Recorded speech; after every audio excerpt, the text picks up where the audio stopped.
ചിലർ റേഷൻ കടയിൽ ചെന്നിട്ട് എത്ര തവണ വിരൽ പതിപ്പിക്കാൻ നോക്കിയാലും അത് പതിയാറില്ല. അത് മാറി മാറി 10 വിരൽ ശ്രമിച്ചു നോക്കിയാലും പതിയാറില്ല.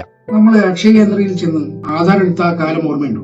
ആ സമയത്ത് നമ്മൾ നമ്മുടെ 10 വിരലുടെ അളവും അതിൽ പതിപ്പിച്ചിരുന്നു.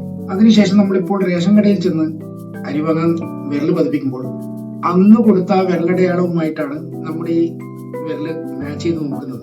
അപ്പോൾ കാലക്രമേണ നമ്മുടെ ആ വിരലടയാളം തനിയെ തേയ്മാനം വരും. അപ്പൊ നമ്മൾ അന്ന് കൊടുത്ത വിരലടയാളവുമായിട്ട് ഇപ്പോഴത്തേത് മാച്ച് ആവില്ല. അപ്പൊ നമ്മൾ ചെയ്യേണ്ടത് എന്താണെന്ന് വെച്ചാൽ ഇപ്പോഴത്തെ നമ്മുടെ ഈ ലേറ്റസ്റ്റ് വിരലടയാളങ്ങൾ ആധാറിൽ പുതുതായിട്ട് അപ്ഡേറ്റ് ചെയ്തിട്ട് അതിലേക്ക് കയറ്റി കൊടുത്താൽ മതി.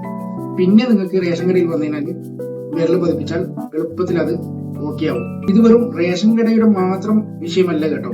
നമ്മൾ വർഷാവർഷം പെൻഷൻ മസ്റ്ററിങ്ങിനൊക്കെ ഇതേ വിരലടയാളം തന്നെയാണ് വേണ്ടത്. അപ്പൊ നമ്മൾ ഒരു റേഷൻ കടയുടെ മാത്രം വിഷയമല്ല, അവിടെയും ഇതേപോലെ തന്നെ നമ്മുടെ വിരലടയാളങ്ങൾക്ക് തേയ്മാനം സംഭവിച്ചാൽ പതിയില്ല, അതൊരു ബുദ്ധിമുട്ടായിട്ട് മാറും.